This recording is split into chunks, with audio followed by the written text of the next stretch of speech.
Hello, everybody. This is Lead TV, the Difference podcast focused on higher education and disability. So, do you remember back in my first episode, I was talking about the Department of Education and how they were going to stop dismissing cases just because the same person had filed multiple claims. The OCR said that they were going to stop removing complaints that fit a pattern of allegations or placed an unreasonable burden on the agency. Basically, they're going to start reopening cases. Well, today there was some news about Jason Camiaco. I may have said that wrong. He's a Brooklyn native who is blind, and he is suing 50 colleges in New York for inaccessible websites. Now, this is important because looking at the previous slide, the focus there was that the same person couldn't file multiple claims of a similar nature. But now that's been changed. So Jason and his lawyer are able to file 50 claims, very similar claims against colleges for inaccessible websites. They're looking to settle, and Jason has a previous history of settling with companies like Coffee Bean, and I want to say Alto. I forget the other company. But yeah, I think that is really important that they're able to draw attention to the need for accessible websites in higher education. I just wanted to also highlight, because I know not everyone's familiar, Jason was having issues accessing the websites on his screen reader. There are two different types of screen readers. There is the Nvidia and JAWS. And actually, I think this is actually the NVIDIA graphics card I pulled from. I meant NVDA and JAWS. So excuse me for the wrong picture there. This was a little rushed. But in any event, those two screen readers are what most people who are blind use when accessing the web, and they need it to read out loud the website, because it's basically reading the code that's in the HTML. So, for example, an issue that can develop is like if you have this image and you want it to say December 12th, the screen reader is just going to read what the picture of the image is. So in this case, it would read JPEG 333, when instead you would want it to really be able to say what it is. So you need to add a description for the image, which you can do to make your website accessible. In this case, it would say picture of December 12th calendar, and that makes it more clear what is in the website. So an app I wanted just to kind of give a shout out to, an app that I think is really cool, is called Be My Eyes. And I think it's really something that college students could really connect with. What the app does is it pairs people who are blind, who need help, finding an item, as in the image here or something like that, with a sighted person to help them with the task or answer the question, like, does this match, or does this outfit match, or something like that. So what's cool about it is that it sends the request to a pool of volunteers, and if you download the app and sign up, you can be one of the volunteers. There's like 1 million, so you're not like messaged every day. But like I would say, I've gotten maybe 2 or 3 messages from them, and I haven't been fast enough to answer yet. So they have a ton of volunteers, and it's just nice that it's a way of helping people who are blind, solve issues that can come up in their life, and getting to help someone, through technology, which is really cool.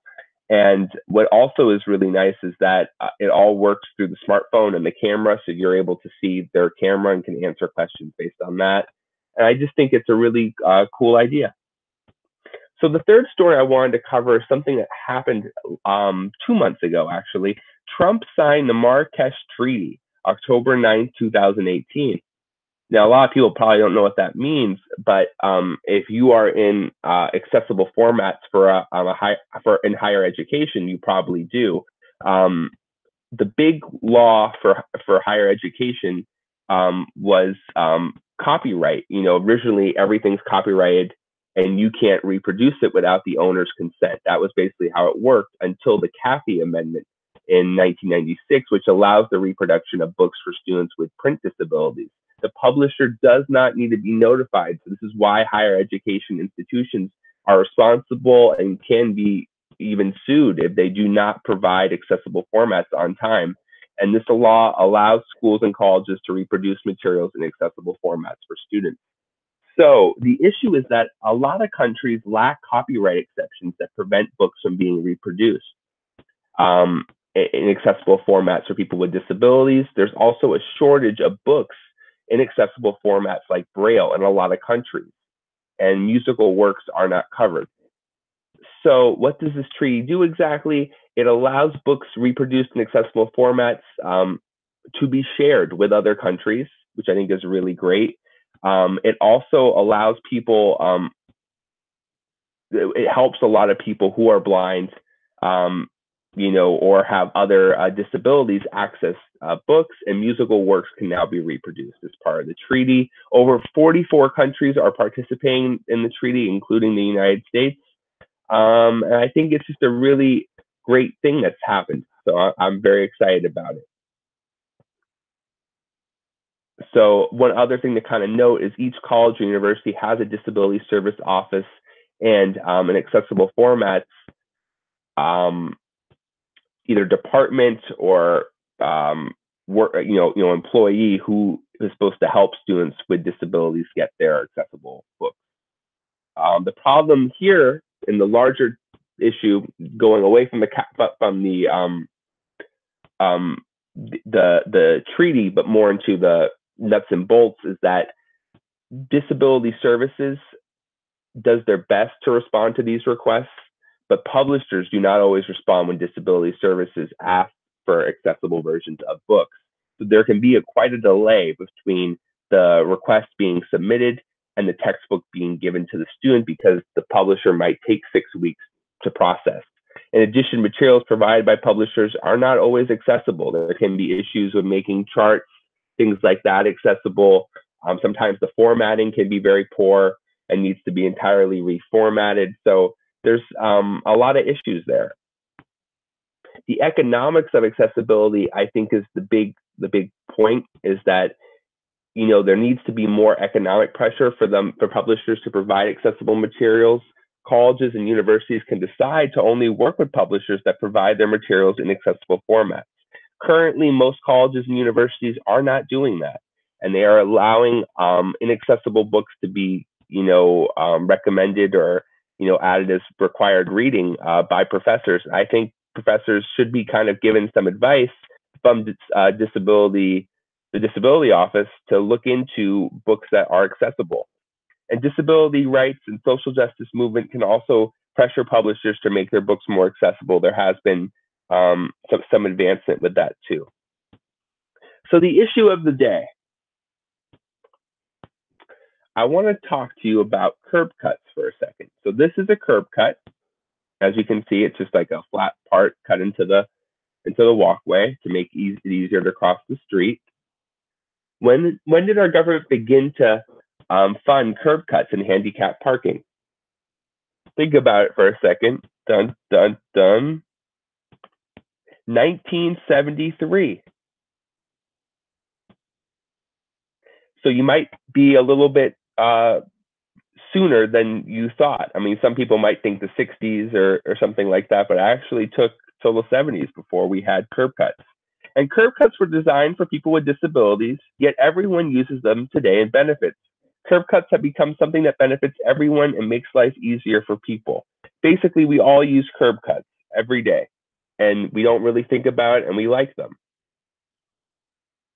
So here are some examples of curb cuts. You can see a skateboarder using it. You can see a mom with a stroller using it. You can see someone who's blind using it, but all different people use curb cuts. And then there is captioning. Captioning is like the digital curb cut today. In 2017, Oregon State study found that 90% of students feel some benefit from captioning. Students with disabilities and without disabilities benefited. All video and audio used in classes should have captioning or transcription provided. The professors do not do this. They generally will submit to disability services, and either there's some universal design department or disability office will handle it and have someone there in charge of processing captioning. That's actually part of my job. So as you can see here from this, a couple slides from the actual study, students reporting disabilities, students not reporting disabilities, and the frequency of the use of captioning. Pretty much everyone's using captioning. If you take, maybe from sometimes here, I even see easily close to 50% of students not with disabilities using captioning. So it's a pretty high number who are taking advantage of it. And you can look over here, students reporting disability sometimes or seldom, students' use of closed captioning when available. Again, students even without disabilities are using captioning about 50% of the time. So that's really huge, I think, and it shows the value of captioning.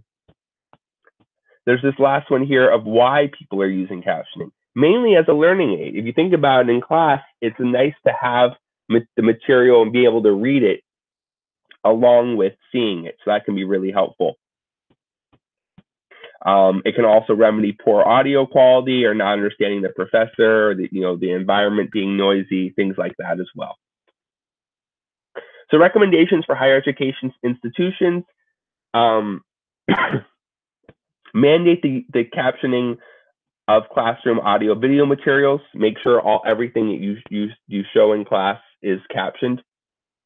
Consider live caption solutions as well for the professor, like we talked about with Google Slides. They have a live captioning, which I'm using right now. They also have one for PowerPoint, and that can be helpful too. Use services like Vitech or Rev for captioning, and you got to make sure it's accurate. YouTube captioning here, what I'm doing, would not be acceptable in a college classroom because you can't have the student, let's say, who is hard of hearing, having difficulty deciphering what the words are or seeing the wrong words.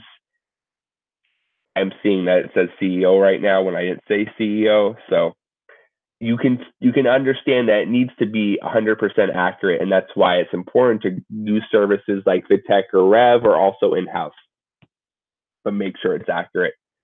I'm also going to put a link in the description for a funny YouTube video. It talks about the kind of captioning and why it's important and what happens when you have bad YouTube captioning and how it can really mess up what you're trying to say. So I'm going to add that to the YouTube after this live stream. I'm now going to see if there's anybody, any questions.